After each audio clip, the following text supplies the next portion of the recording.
Hey guys, Freddy here. Welcome back to another Retro Books. Although not so retro this time, because this time I'm going to be looking at the YT-1300 sourcebook from Haynes for Star Wars. Now this only came out about 6 years ago, but that doesn't stop it being a fantastic book. Now while I bought this for a particular reason, and we'll come to that when I'm actually looking at the book itself, it's so full of different things that I found it really useful in my games mastering. Because I've talked about before these Star Trek technical manuals, where they allow me to immerse myself in the geek speak of Star Trek. So when I'm playing it, I can come out with the Treknobabble solutions, which keep the game moving and feeling right. But the Star Wars ones are fantastic for me as a games master, because they allow me to immerse myself in all the technology and speak of that universe. So when the players are flying their ship around and they get damaged, I can come up with little devices which are damaged on their ship that they have to rush and fix in the middle of combat. And it all sounds right because it's out of one of these books. They are really, really useful to me in making myself immersed in the universes. Now, as usual, we'll have a look at that on the desktop in a wee second. And I'll be back at the end of the video with some other finishing up things. But before I do that, I'd like to talk about my patrons, who are wonderful, wonderful people who make all of this possible. Now, if you'd like to join them and help the channel out, or you'd like to gain access to these videos a week early, then there's a link to the Patreon in the description down below.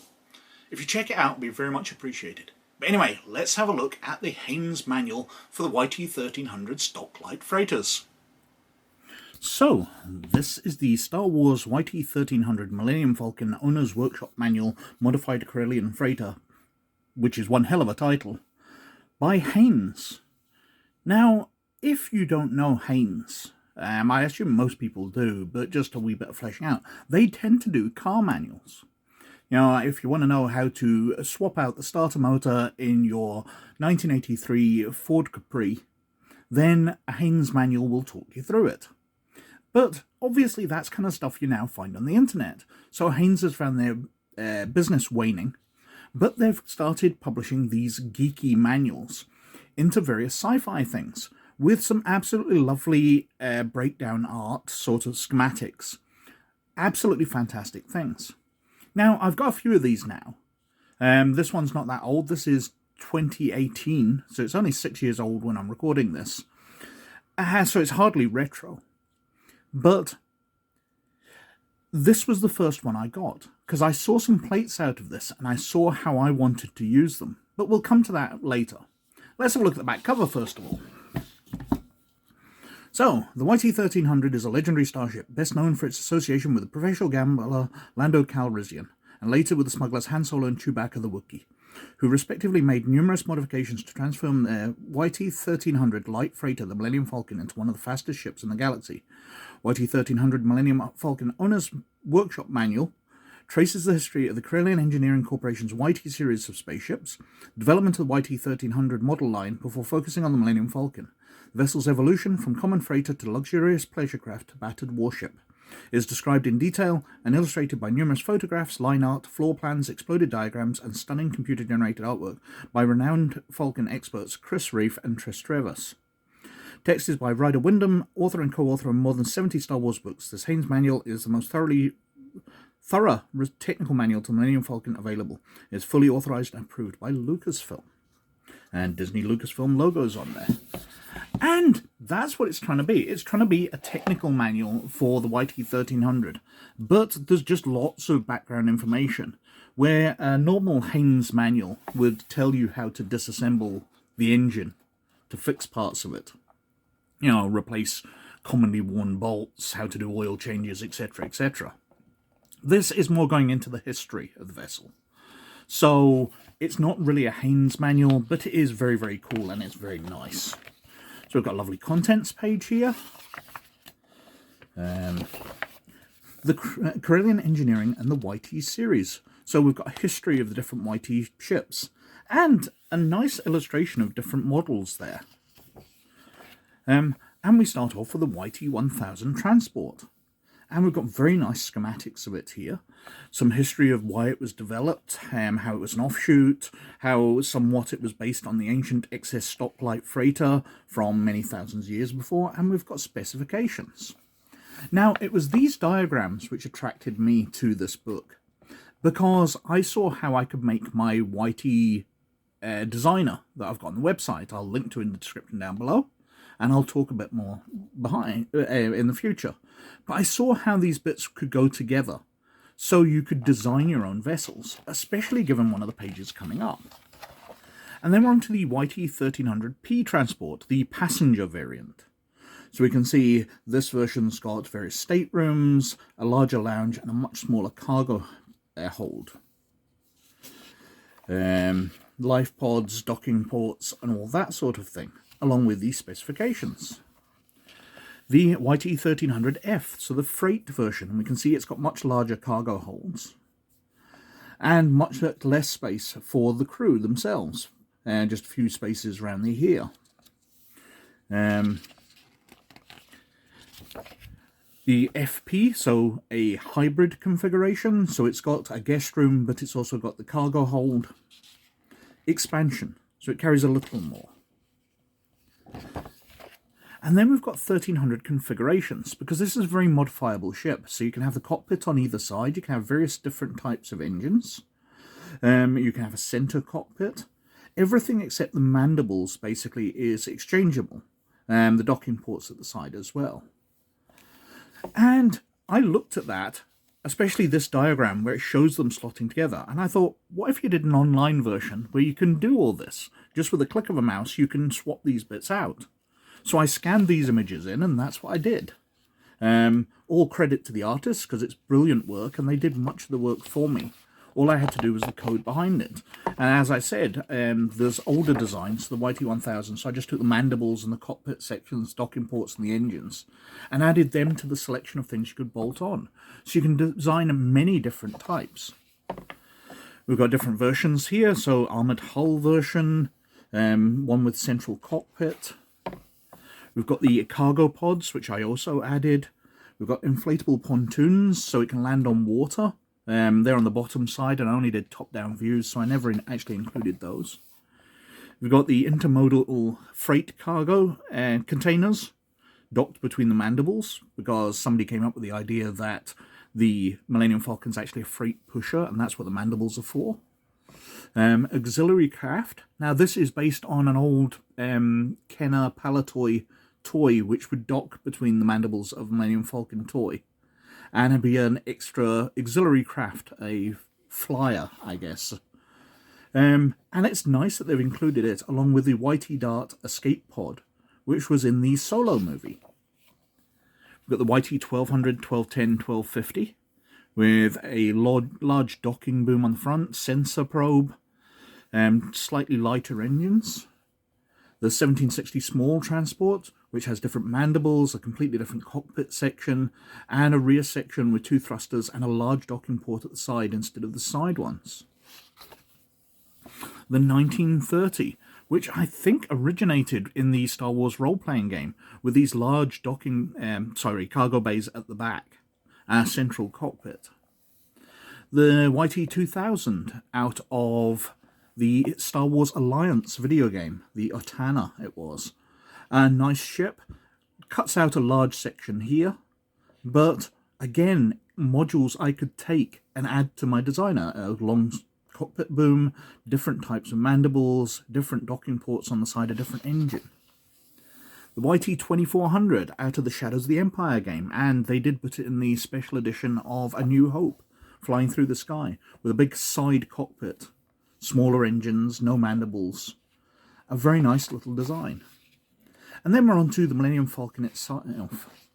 So, operational history from its service during the Clone Wars up to Lando Calrissian taking ownership of it and it becoming very sleek until when Han Solo has it and it's very much worn down again. Talking through Lando Calrissian and L337, his ownership of it, a diagram of it, the layout in the inside, so floor plans, a cutaway version of it, Lovely diagrams inside, indeed.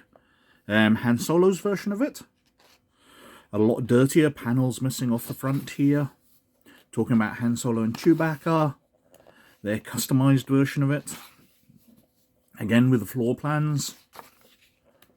Talking about going into the Force Awakens. So Han Solo, Chewbacca and Rey aboard it.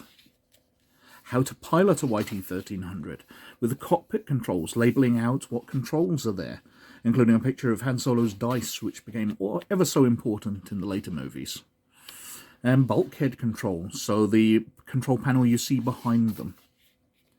The navigation systems. How the hyperdrive works, how to fly it, longitudinal axis, transverse axis, vertical axis. Gravity assists to swinging around a planet to pick up speed, evading a tractor beam, evading multiple ships, hiding in plain sight. These are just things which were done in the movies, which really shouldn't have sections on them, but it fleshes out the book quite nicely. YT-1300 propulsion. So this is mainly from the Solo movie, talking about the coaxium crystals, the hyperdrive core itself, the sublight drives, anti-gravity systems, fuel systems, how you would inject the coaxium into it. We've got weapons and defensive systems. So the standard laser cannon, quad laser cannons that they use. We've got Arakid concussion missiles, Dimec concussion missiles, which look very odd indeed. Deflector shielding, where the shield generators are. Tractor beams, which is something I didn't really know, but apparently this section below the main mandibles is a tractor beam generator. The armoured hull. Then we're on to the engineering systems. So what the engine room looks like, where it's placed, showing us the freight elevator for loading up cargo. The technical station. The Hanks Wargle computer, which LD-37 gets put into in the Solo movie. The power core and converter. The sensor systems, which obviously change several times through the movies. So we've got passive and active sensors. The sensor antenna going from the large one Lando Calrissian had fitted, the slightly smaller but apparently military one that Han has during the original trilogy, and then the rectenna which is fitted in the sequel movies. Topographics air sensors, which they use for plotting out the surface of the asteroid when they're going to land it in Empire Strikes Back. Transponder codes for identifying the vessel and where the transponder generator is. The different crew facilities. So what a crew quarters look like. They're built into these little alcoves.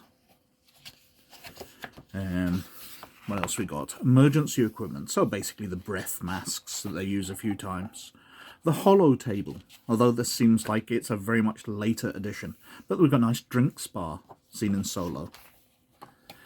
Docking rings and hatches. So the one which Lando comes out of to rescue Luke.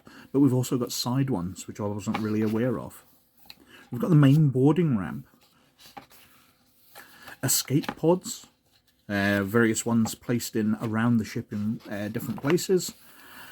And then a size comparison chart showing how big the YT-1300 is compared to various fighters, the Ghost, the VCX 100, and different larger transports, and up to a Imperial 1 Star Destroyer.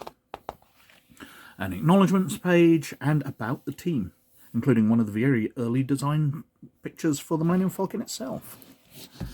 And that's it. Now, I found this absolutely essential because I took all these elements and I put them together along with some fan ones to make my YT designer. As I said, I'll link to it down below. And it allows you to put together a top plan of your own YT ship, and it calculates out stats for the D6 version of the rules and the more recent version of the rules. And while this isn't a be-all and end-all of designing a ship, because it allows you to do silly things like add multiple mandibles on to add cargo space. Obviously, they'll slow the ship down, but then again, you can bolt multiple engines on top of one another, because it doesn't stop you doing that. It is supposed to be designing what the ship looks like, and you're applying common sense to it. But I've got all these bits, and I think it's quite fun, and I've had some pretty good feedback on it as well. And between this video going live for Patreons and it going live for everybody else, I'll be releasing a new version of the YT-1300, or the YT series designer, because I've reworked all the code, and I'm going to be starting including some stuff off different versions of CEC ships, like the Ghost, and so much else. I've totally modified the code to make it far easier for me to add things to it, so instead of it being stuck as it was a couple of years ago, I'll be able to just go on once in a while and add new things, and that should be quite fun and keep it fresh and interesting. But anyway, this book is absolutely brilliant. I do love it, and even though I didn't have a purpose for the other ones, I've picked up the TIE Fighter one, I've picked up the X-Wing one, and I didn't really have a reason for picking those up for, you know, scanning the pages in like I did with this one. I really, really wanted them because this is such a good book. It's so fun, so filled with lovely illustrations to look at. It's my kind of thing, so I picked up the others. So that was the Star Wars YT-1300 Millennium Falcon Haynes Manual. And I just love the look of the thing. While I bought it for a purpose, and it served that purpose, I just adore having this. There's so many great schematics, blueprints, that kind of stuff that I like looking through. They just scratch that itch I've got to know how things work. A lovely, lovely book, and was so good that I went out and bought the TIE Fighter and X-Wing ones as well, even though I didn't have a purpose for those. I just wanted to have them. But anyway, as usual, I think I've been wittering on for quite long enough, so thank you very much for watching. But as always, most of all, you look after yourselves, and I'll catch you later. Bye now.